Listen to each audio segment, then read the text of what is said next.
Could I just confirm that you can see my screen, lessons from 2 decades of tool implementations? Cool, thank you. Yes, I see it, Akshay.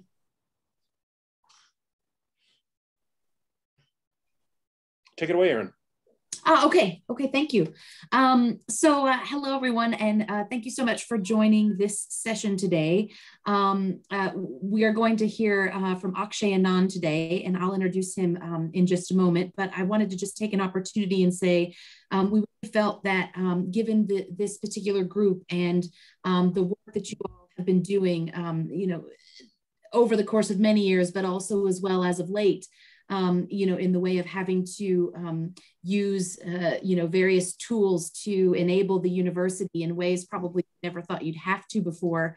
It seemed a good opportunity to just take a moment and say, what are the elements and lessons that have been learned with tool implementations over the years.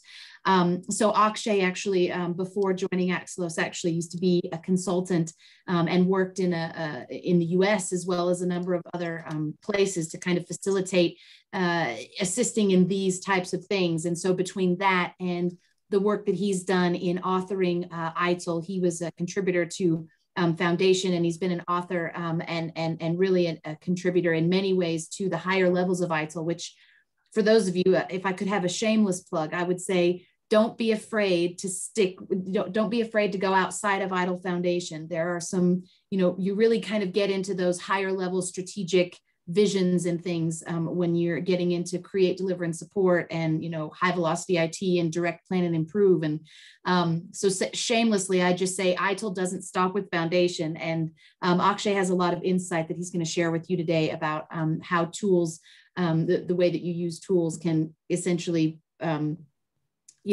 make or break the organization. And if you can follow some tips and tricks that he'll share, that'll be really great. He is the product ambassador for ITIL globally for us here at Axelos. And we do kind of call him an evangelist on the side. So Akshay, thank you so much for your time today. And I will keep an eye on the chat. We'll try to hold questions till the end, but I will keep an eye on the chat and kind of moderate the chat questions at the end. With that, take it away. And thank you, Akshay. Cool. Well, thank you, Erin, and thank you to the events committee for selecting me to deliver this talk. I really do appreciate it. And before I start, happy Star Wars Day, everyone. May the Force be with you. As you can clearly see, I am a massive Star Wars fan, so I'm happy to take any questions you have about my love of Star Wars. So what we're going to be talking about today is lessons that I've learned over the last couple of decades doing tool implementation projects, as Erin mentioned, around the world. I've pulled in a little bit of ITIL content in here to support anecdotal observations with best practice research. I'd also like to say that the deck that I'm about to present has been modified to fit the time. This is kind of like sounding like one of those black screens you see in front of the movie on the airplane. The content has been edited to fit the format and the time constraints. So there is a whole series of lessons learned that I've have in another deck, and if you'd like to have me back through EDUCAUSE, please get in touch with Todd or with Mitch, and we can work out a way in which I can sort of come in and share that wider presentation with everyone. I think I've already been introduced. I'm product ambassador for ITIL. I've been working in service management for about a little more than 20 years. A lot of that has been with tool implementation, starting with Remedy BMC back in the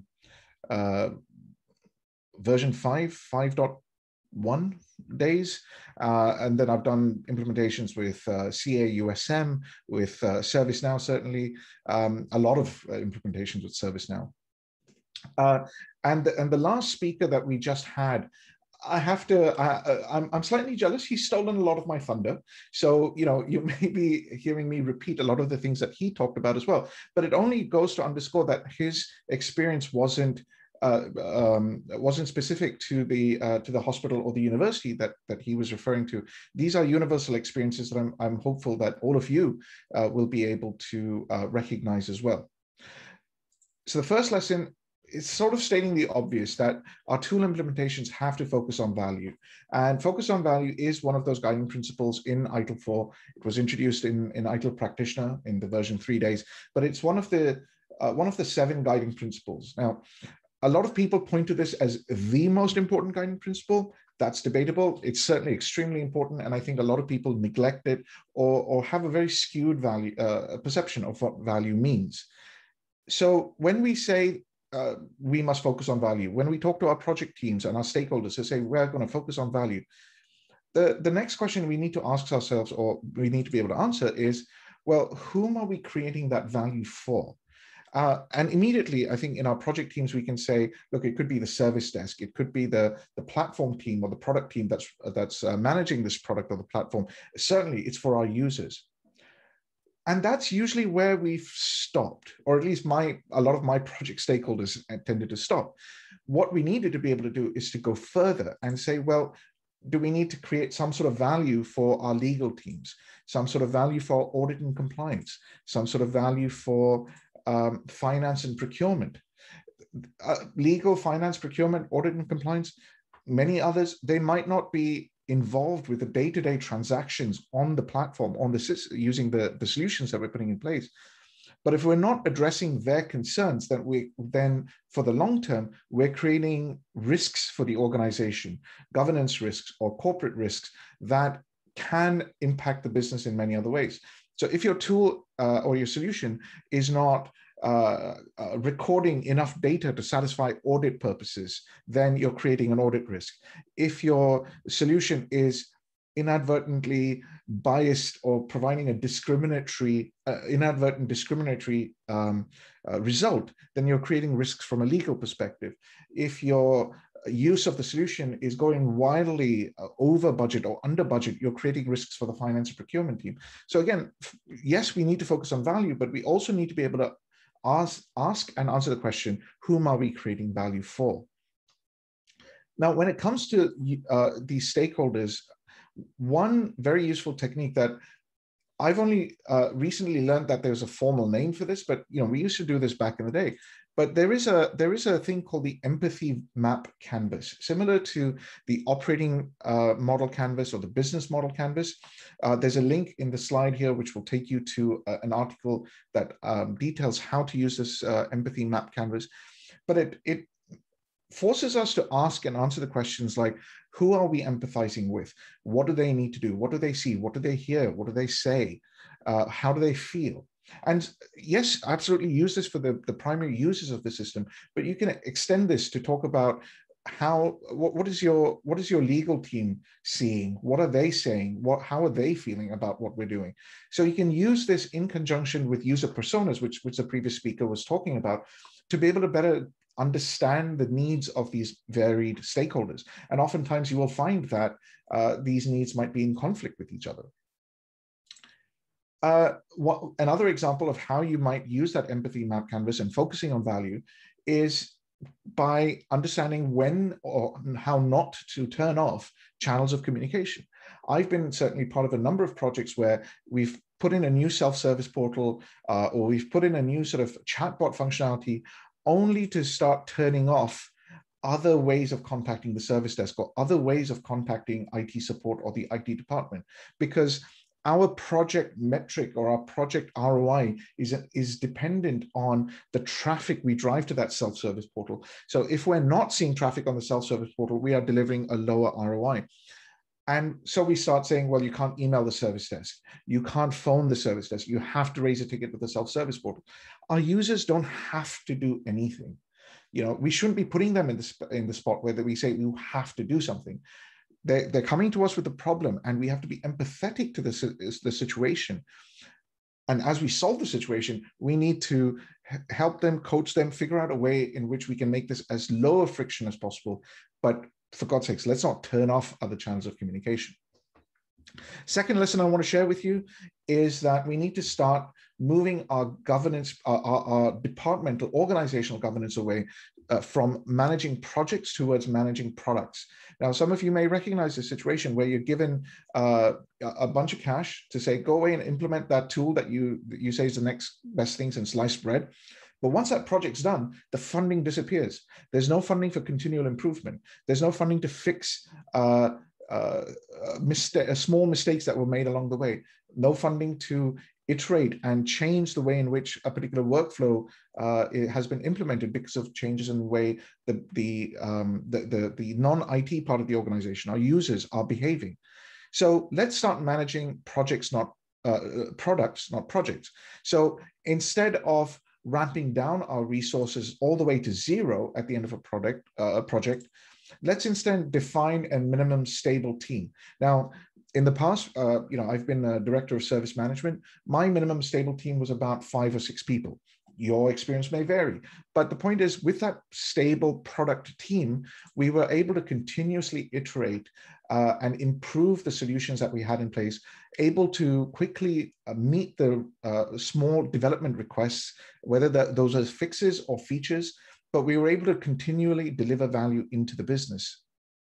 And sure, there was always a need for ramping up for short periods of time, but there's a difference between saying we need a stable product team versus flexible project teams. So we can ramp up to create project teams, but we still need to be able to retain a core stable product team. Next lesson is focus on MVP and MMP. Now, a lot of people are not familiar with the phrase MMP. It stands for minimum marketable product. So it's a minimum set of features that you can actually launch to a wider public or a wider user base. MVP is something that you would tinker with a small set of users to figure out the best solution to specific problems. Whereas MMP is a collection, if you will, perhaps, of MVPs, multiple MVPs that collectively form a cohesive solution or platform for the majority of your users. So the benefits that you deliver through an MVP certainly are there. Over time, you tinker around with things, you prototype your solutions, you test them with a pilot base, and then when it's time, you actually launch. Formally launch a product or a feature out to the sort of bulk, the rest of your users. And that will deliver a significant amount of benefit. But also notice, if you continue to take that product management approach, that at some point, you will start to see a decline in the amount of benefit that your feature or your platform is bringing into your organizations. And you have to ask yourself the question, is this the end of life of that feature or of that solution or of the platform itself? Do we need to replace the platform with something newer that's able to solve the problems that we have at this point in time? Do we need to rip out a feature that we had spent a lot of time and effort delivering because the world has changed too quickly? And what can we learn from that experience? But if we adopt the product management approach, and that is certainly my recommendation, we need to recognize that products also have an end of life. And the next lesson, apologies, I know I'm going really fast. I'm just trying to cram a lot into the 20 minutes, but there will be time for Q&A. The next one, which is something that our previous speaker also talked quite a bit about, is investing in marketing and communication. And we need to understand that, normally product teams, or platform teams, at the end of a project, we are creating PowerPoint decks, maybe some videos, some documentation, to be able to market that solution to our users. We may use multiple channels of communication, emails, chatbots, etc., banners on our self-service portal to say, hey, did you know we've now gone live with a particular feature, and so on. This leads to a couple of very interesting lessons which aren't immediately obvious. The first is, don't rely on a document on SharePoint or some other shared drive or a Teams channel or a Slack channel or whatever. Some people can work with documents. Not everybody is comfortable or patient enough to read through a document to find the answers they want. How many times, personally, how many times have you turned to YouTube or Google to quickly look at some screenshots, or as I said, YouTube to figure out, to see a video demonstration on how to, I don't know, change a light fixture or change a tire on a car or whatever it might be? That's how today's users think.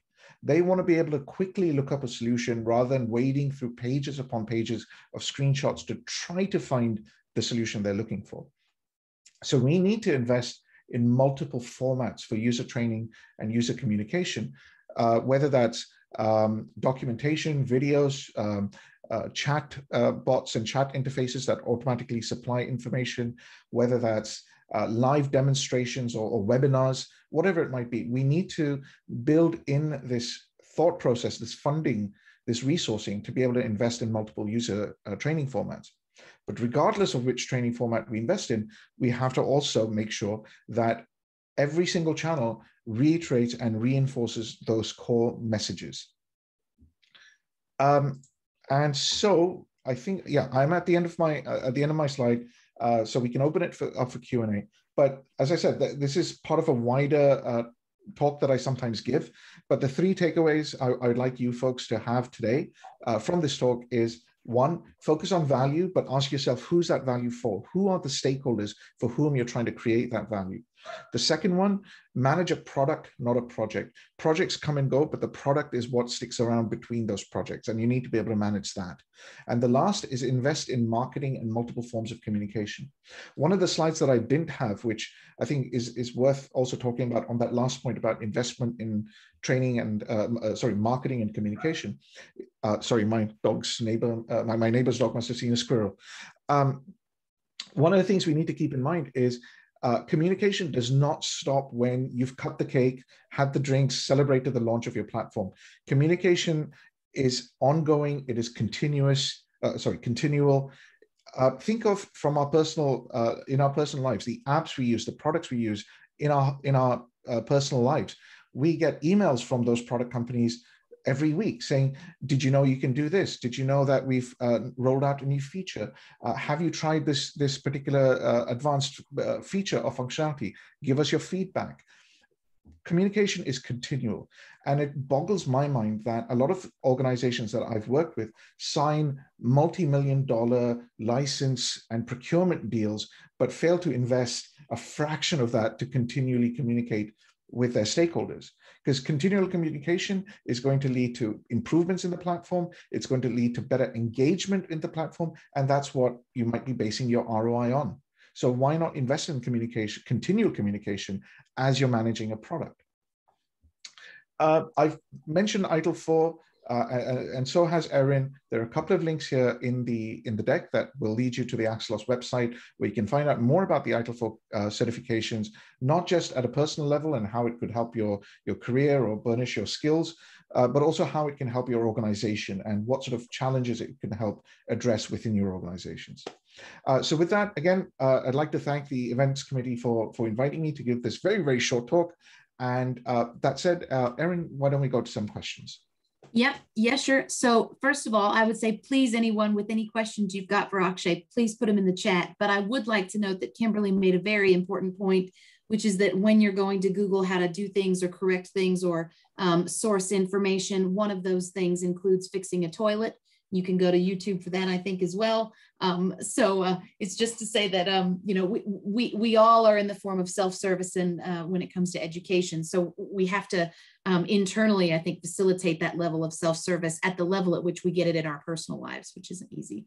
But if anybody else has any questions, please ask them. I will say, Akshay, one of the things I wanted to bring up quickly that I liked about what you were just talking about was, you know, focus on value always seems so simple and straightforward, but, you know, for the folks on this group, you know, do you have a stakeholder that actually works with your legal teams? You know, who are the teams, you know, if you had to take a quick inventory, you know, who are the teams that you're actually working with within your organizations? Are they, you know, have you got them all included? Are there some of them that are missing? You know, I'd be curious to see if anybody's got any blind spots there.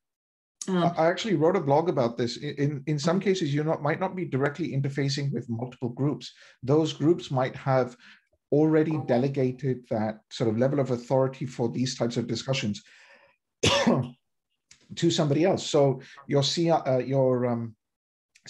legal team or your governance team, your audit team, your finance team might have deferred the authority to have those discussions to your project management office, or to your service management office, or to your CIO, CDO, etc. So you might not be directly interfacing with these teams because they've already delegated authority. But it's important that you represent those voices on your project in some way. Mm-hmm.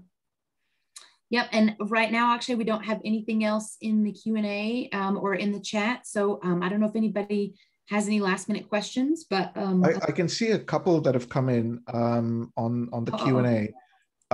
Lucas asks, do you recommend a base set of communications for products, which mediums, timings, etc., or have you found that to be dependent on the culture of the organization?